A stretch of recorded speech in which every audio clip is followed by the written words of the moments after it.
Okay, welcome to the final lecture for week 2. In this lecture we're going to be covering electrical demand rate, or the final level of electrical rate. Then this final electrical tariff or level of demand rate, a demand-based electrical rate will add the following billing concepts. We now will go to an on-peak, off-peak consumption or energy charge.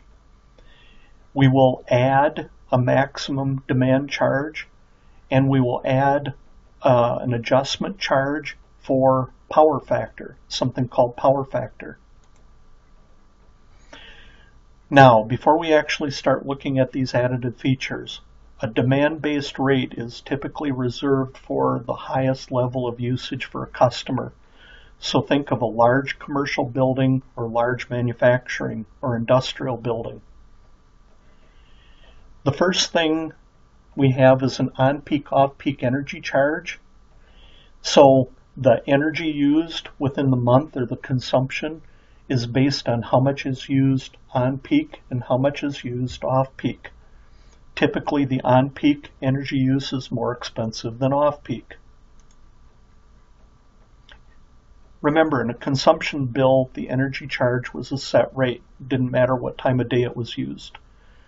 In a hybrid bill, the energy charge was built on a block model, and it was attached to the monthly demand, or using the 200 rule. Now in a demand-based bill, the consumption is based on time of day, or when you use it. Here's an on-peak, off-peak example. Local utility company has a demand billing rate with an on-peak, off-peak energy charge.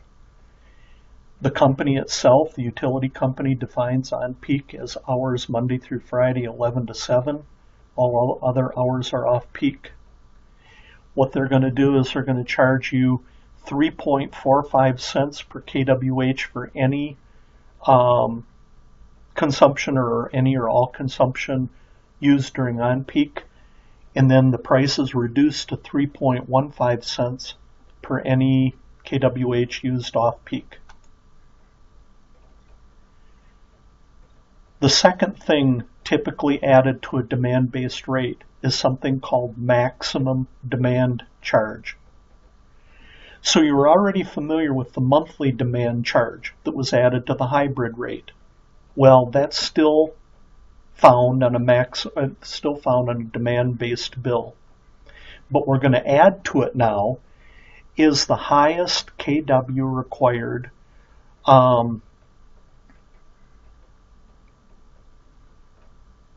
the monthly billing demand was based on the highest kW used as we defined in the last bill. What we're going to do now is we're going to look back the previous 11 months and find that highest monthly billing demand and add an extra maximum demand charge on this current monthly bill. So if we take a look at a company's monthly demand history, so over the course of a year, and this would be the previous 12 months or previous 11 months plus the current month, they had various demands. Those are all the monthly billing demands that a company had over the previous year. The current month is December with a monthly demand of 710 kW. If I look at not only this month, but the previous 11 months, the highest monthly demand was August at 945 kW. So this will be the maximum demand used in that December electric bill. So the December bill would look like this. They'd have a monthly billing demand of 710 kW. Then they'd have an added charge for the highest maximum demand used in either the current month or the previous 11 at 945. So demand-based bills have two demand charges. The August demand of 945 kW will keep occurring until it's not part of the previous 11 months, or 12 months if you include the current month that we're billing at. unless there's a higher monthly demand that replaces it. What this is known as a sliding window charge. The final thing that's added is power companies deliver power in terms of volt amps. This is known as apparent power. Customers actually use what we've already seen is kW. This is known as either real power, actual power, or working power. This is the power required to make things do whatever they need to do. Either lights light, motors turn, whatever. Now, in a perfect world, the volt amps that are produced or the type of power produced by the power company would actually equal the working power used by the customer. Now, that would be a perfect world. Unfortunately, we don't live in a perfect world. In most buildings, there are pieces of equipment that use electromagnetic fields, such as motors, transformers, solenoids. These are called inductive loads. When a magnetic field is set up in an AC circuit, some of the power used to establish the field is lost or wasted in the form of heat. So if you know by experience, motors and transformers get hot. Part of that is from setting up in the magnetic field or continually resetting up the magnetic field in an AC circuit. That type of loss or power dissipated in the form of heat is known as reactive power. So, wasted power is called reactive power. It's caused by inductive loads in an AC electrical system. Now, if we look at the ratio of actual power to apparent power, in other words, kW over kVA, that gives us the calculation for power factor. In a perfect world, again, actual power is equal to apparent power, which gives the power factor of 1. You almost never see a perfect power factor of 1. It's very difficult to do. Any amount of reactive power causes the power factor to be less than 1. So, seeing as how utility companies have to provide apparent power, volt amps, to keep the demand for power down, the utility company will add an incentive to keep reactive power down, or the power factor high. The lower the power factor that you have, the more the utility company will charge you for your demand. So, we have an example. A current company or customer has the following monthly electrical bill. They have a monthly billing demand of 1,004 kW, a maximum demand. Remember, the highest demand in the previous 11 months or the current month was 1,245, and a monthly power factor of 0.72. This would be considered a very low power factor. Now, how will this low power factor impact this customer's utility bill? Well, first of all, how does the utility company charge or penalize for power factor? So this particular utility company has a 3-tier scale for power factor. Tier 1, if your customer's power factor is 0.9 or greater, then they'll actually reduce your demand charges by 2%. So it's actually a credit. So it's a carrot, so to speak. They're trying to give you benefit for keeping your power factor high, 0.9 or greater. Now the second tier, if your power factor is 0.8 to 0.89, then they don't charge you any extra charges on the demand. So basically it's a freebie. They're assuming most people, if you can keep your power factor between 0.8, 0.89, you're doing pretty good. They're not going to give you a benefit, but they're not going to penalize you either. Then finally, the final tier. If your power factor is less than 0.8, a demand charge will be multiplied by a factor equal to 0.8 divided by whatever your power factor was. That will give you a penalizing factor that you have to multiply the two demand charges by. So in our example, our customer has a power factor of 0.72. That puts them in the third tier. They're less than 0.8. So to calculate the penalty factor, they have to take 0.8 and divide that by their power factor, which was 0.72. This gives a penalty factor of 1.11. Now, if the normal demand charges by the utility company were as follows, their monthly billing demand was $10.40 per kW, and the max billing demand was $1.90 per kW. That means the monthly billing charge, they would have paid $10,441 for the monthly billing, and their max billing charge would have been $2,365. So their total demand charges would have been $12,807.10. But the customer had a power factor penalty of 1.11. So the new charges, the charges because of the bad power factor, would be as follows.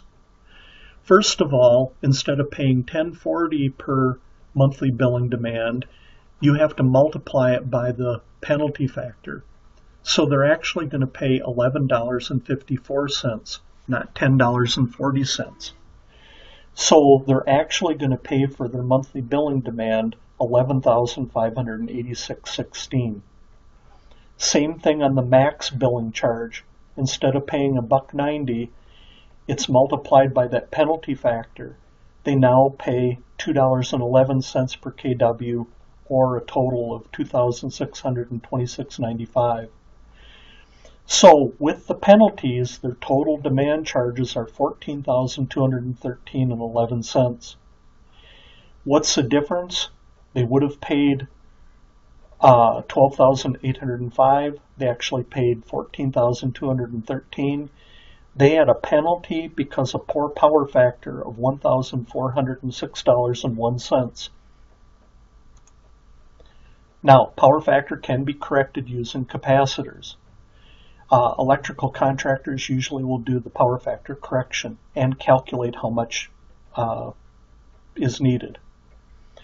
Capacitors are typically added to offending equipment or induction equipment, or on the primary side of the main transformer of the building if the building has a lot of small inductive loads.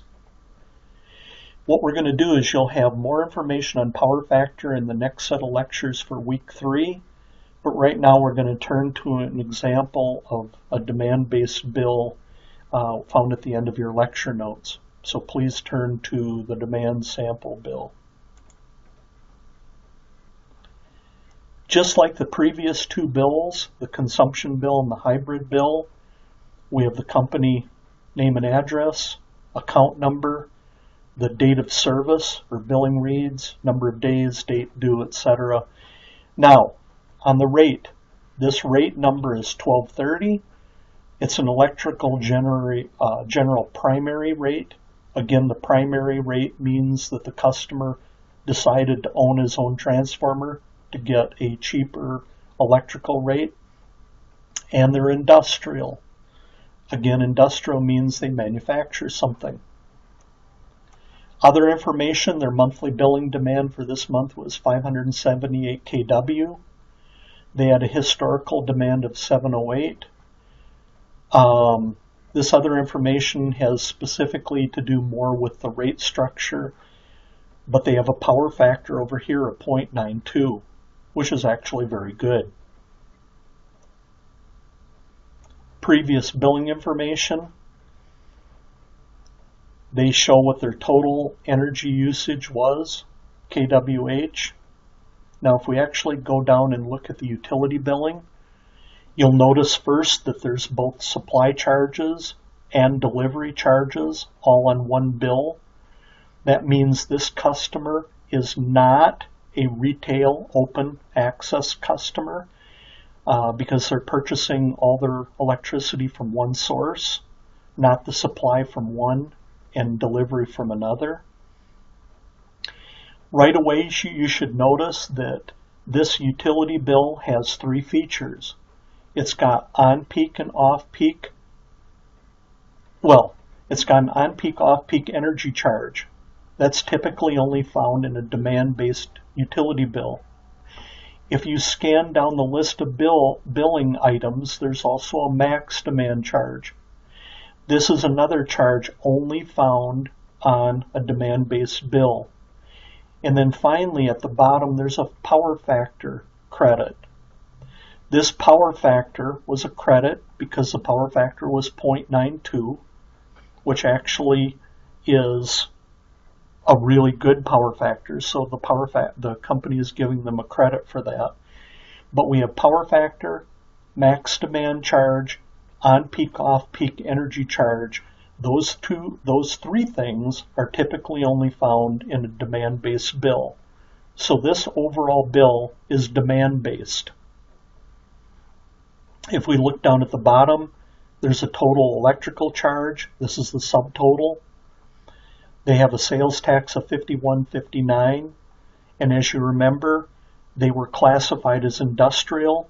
They make something, so this sales tax should only be a partial sales tax. They should be exempt, which we could calculate. And finally, we have the total.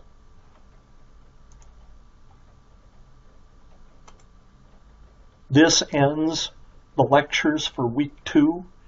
You now can proceed to week 2 assessment. Thank you very much.